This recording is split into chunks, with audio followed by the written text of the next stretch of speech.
It's another beautiful Monday, live here in Port Harcourt, River State, Nigeria. And I bring to you the newspaper review for today, being the 20th day of October 2025. I am a Chamaze Prosper, and I have here with me a political analyst by name Miss Chidima. Miss Chidima, how are you doing? I'm very fine, thank you. And how are you? I'm good, thank you. So, Miss Chidima, how was your weekend? My weekend was very. That's a long, very wonderful one, and that is because Nigeria as a whole just didn't give me the breathing space to cry. I mean, there was a lot of entertainment from France to the football and to every entertainment gist you can ever find on TikTok. I mean, that Black app was amazing throughout the week. You get to see both the ones you did not expect to happen. But at the end of the day, we still need to come to work on a Monday because we are chasing the bag. So All right, man. Thank you about that. Let's get into the business for today, which is the newspaper review. And the first on our list is the Guardian newspaper. Farmers in limbo as Burukesi stalls 50 billion naira tractor rollout. This will be seen in page 6. FG reverses policy on maths as parents, teachers protest. This will be seen in page 3. ASU confirms talk with FG team as strike enters seventh day. This will be seen in page 4. Middle Belt Forum raises alarm over renewed killing in platoon alleged genocide. This will be seen in page 9. ADC says deflection can't save APC in 2027. This will be seen in page 4. All right, over to you, Ms. Chidima. We could see the federal government last week, he removed masks for art students, saying that it was no longer going to be a compulsory subject for them. But we are also seeing today that he has reversed that decision because parents and teachers have reached out to him about this issue and he has reversed that decision. So, what's your take on this, man? honestly, let's start with the fact that I don't know why they would want to remove mathematics from art students. Okay, if they're removing mathematics from the art students' curriculum, they should remove English from the science students' curriculum so it should be balanced. I mean, mathematics is something that you learn from your kindergarten to your university. Be you arts or science, art students do statistics in the university. And I imagine removing mathematics from a secondary school child's curriculum. When the child gets to the university, you cannot tell the lecturers not to give them statistics. How will they cope? How will they manage? That means they will be very confused when you give them all these mathematics and problems to solve. Now, let's put it this way: if a child is actually feeling jammed wired due to the fact that they are not good with maths, is it not better to advise them to go back, sit down, and then study, and also give them a good environment to study? Now, when I mean a good environment, it is a statistics that most of them are failing, and it is a Nigerian something as a whole. Now, that means while their parents are trying to give them a good place to study, Nigeria as a whole should stop having too many crises that keeps the children glued to their phones, trying to know if the country is going to be safe or not. I hope you get what I'm saying. Now, Yes. at the end of the day, mathematics is relevant because if you don't teach a child 1 plus 1 when the child is in kindergarten, how will the child know that 2 times 2 is 4 when the child gets to the primary section? How will the child know that 12 divided by 6 is 2 when the person gets to the secondary school? And then you're telling them that okay, because they fail maths woefully, they should remove mass for them. If you're removing mass for them, you're giving them that liberty and confidence that okay, since you're failing maths, okay, if you fail computer, we'll remove computer. If you're failing English, we'll remove English. You guys should just do CRK and literature, which doesn't make sense. Science students that are doing the mathematics and also doing the English is I don't think they have 10 heads. Now, at this point, I just believe that the protest the parents and teachers did, it is a very good one. If the government really consider the children as they make us to believe, they should give them room to actually study. I mean, they should remove the Chinese language first and foremost. Let us finish with our Igbo, Yoruba, and Hausa and French that we are studying instead of accumulating more subjects and then removing the irrelevant one. They should remove the irrelevant one and then work with the relevant one. That's my opinion on this. All right, thank you, Mr. Chidinma, about that. One of the issues actually which the federal government gave around last week when he made that decision of removing maths was that there was mass failure, particularly with our students, where they were failing math subjects. So he felt that would have been a welcome idea to remove that subject. But at this point, we can see that the parents and teachers are not okay with that decision and they have protested about that, and he has revised that decision. Thank you to the federal government about that. Over to the next newspaper, Daily Sun. ASU considers indefinite strike as action enters second week. This will be seen in page 6. Kanu, tension in Abuja over Sorore led protest today. This will be seen in page 25. Ned Nwoke accuses wife Regina of drug alcohol abuse, says its root cause of their problem. This will be seen in page 26. FG makes U-turn, insists English maths compulsory for all students. This will be seen in page 5. All right, over to you, Miss Chidinma. We can see the activist by name Omore Sowore, where he said that he will be marching on the streets of Abuja today, seeking for the release of Mr. Nnamdi Kanu, who has been detained for a long time. So, Ms. Chidinma, there had been other previous protests in this country. And do you think that this protest will be a different one from the previous ones we've been seeing, considering who is leading is being Sowore? So this is it. Coincidentally, today is the fifth year of the NSAS protest. Today being the 20th October 2025. 5 years ago, there was an NSAS protest that actually led to the demise of many Nigerian youths. Now, sorry, coming out to protest. I mean, we're in a country where we have a constitution that says that we have the liberty to protest as long as we don't destroy national properties, and we have the freedom of speech, but we can't use them.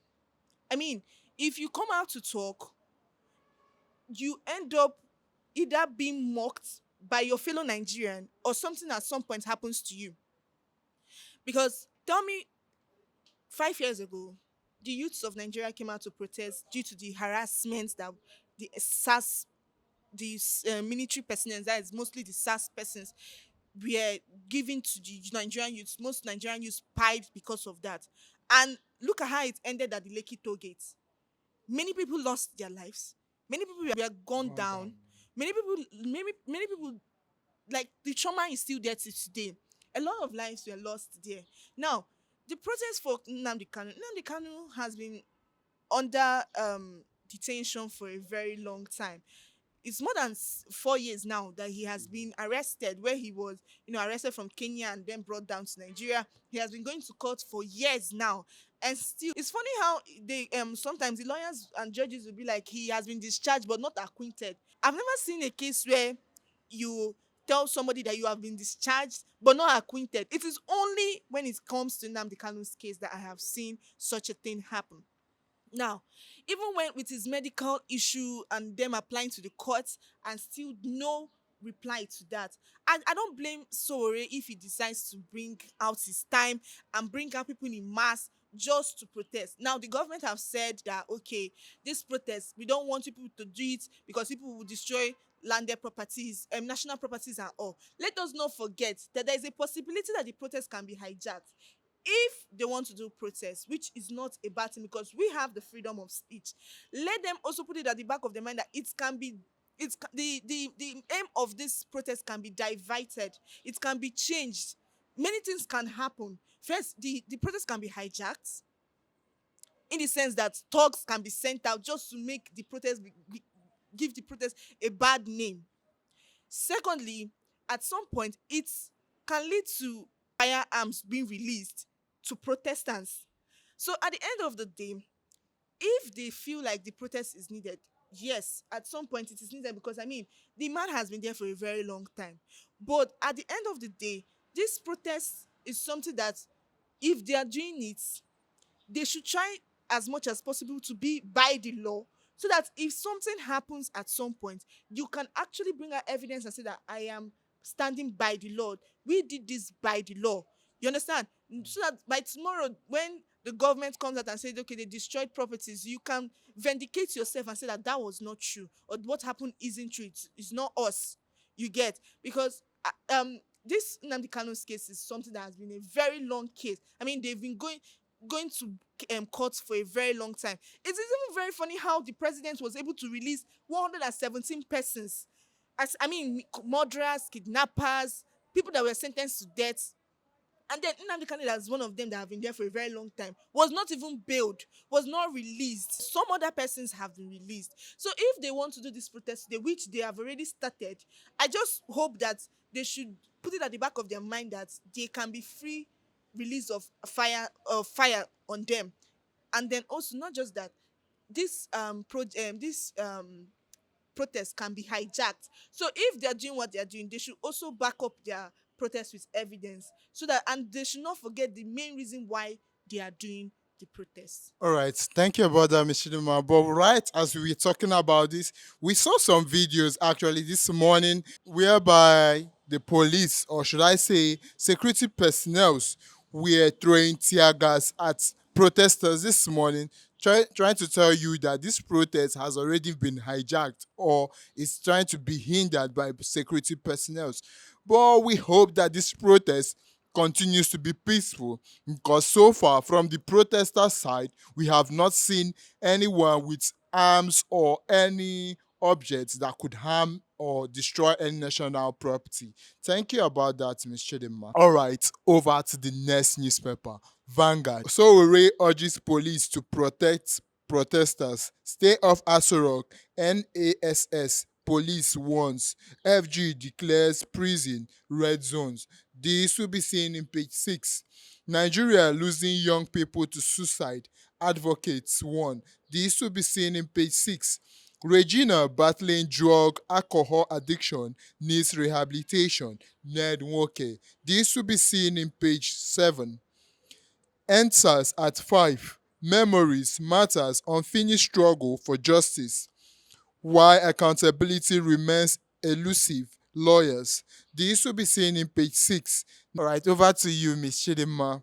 We could see over the weekend, because this issue started over the weekend, whereby a certain senator, or should I say a current serving senator, has an issue with his wife by name Regina Daniels, whereby we saw him make a post online where he said that his wife Regina, is addicted to drugs and alcohol and she needs rehabilitation. What's your take on this, considering the position of this senator and his wife being an actress and a public figure? Okay, first, let's make it clear. They say that they don't used to put mouth in married people's issue, but since they have decided to bring it to the public, we will address it in a public mindset. Now, the senator, which is Ned, and his wife, who is also an actress, that is Regina. We During the weekend we saw a lot of drama unfold, and then the response the senator had to give. Now, when the senator came out to make this clear that his wife is addicted to drugs and all, I mean, his PR, we need to question that his PR, because first and foremost, this is a senator. And some cases like this, you don't need to bring it to the public space. Yes, true, the wife actually brought this particular one to the public space, and she's an influencer. She's also someone that is active on all internet space. But doesn't mean that you need to come out and let us know that your wife is under drugs. If your wife is under drugs in your own house, I mean, are you not supposed to be questioned too? You're a politician, and I'm very sure that he is also striving to go higher in his political career, and then you're coming out to belittle your wife like this. If this is in a well-developed country, his image will be tarnished. Let's clear that on one side.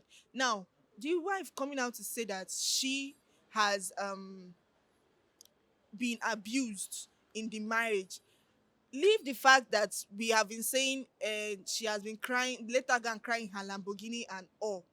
At the end of the day, the case of violence has been brought to our notice. At the end of the day, the case of violence has been brought to our notice. Just the same way we would actually defend young or people that are not married to a wealthy home, we should also defend her. Because it is going to be very funny how we are seeing him as someone that cannot lift a hand. But she's coming out to tell us that they actually did have a violent occurrence in their home. So while we are still actually waiting for the response from Regina, I just feel like when it comes to politics, this kind of thing are not supposed to be made known because it tarnishes the image of the two parties. It tarnishes your image. That means if he decides to run for maybe presidency, we can't actually see him as someone that can handle the affairs of the country, because if in your house that they are able to do drugs, meaning if you become maybe something like the president, they can actually run drug lords under your nerves, according to him. So sometimes before you send out messages to the internet and make people see somebody just the way you want the person to be seen,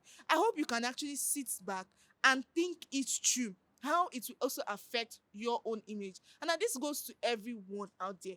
If you're in a violent situation, be you in your marriage, be you bullied in school, be you bullied at home or anything, it is nice to always say it out before they tag you deranged, or tag you drugged, because at that point when you finally decide to speak out, and then the person that is actually abusing you has more power than you are seen as someone without that, and that is deranged, because people now want to believe them because there's not much evidence to prove that point. So that's my take on it. All right, Mr. Lima, thank you about the analysis.